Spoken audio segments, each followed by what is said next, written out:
ಈ ಜನುಮವೇ ಆಹ ದೊರಕಿದೆ ರುಚಿ ಸವಿಯಲು.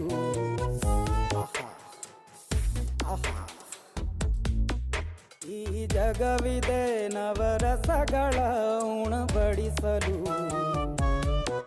ಬಿಸಿ ಬಿಸಿ ಇದೆ, ಬಿಸಿ ಬಿಸಿ ಇದೆ ನಳಪಾಕ ದಿನ ದಿನ ನೂತನ. ಈ ಬಿಸಿಯುವಾರುವ ಮೊದಲೇ ಎಲ್ಲರ ಜೊತೆಯೇ ಮೆಲ್ಲುವ ಕಲೆಯ ಜೀವನ ಜನುಮವೇ.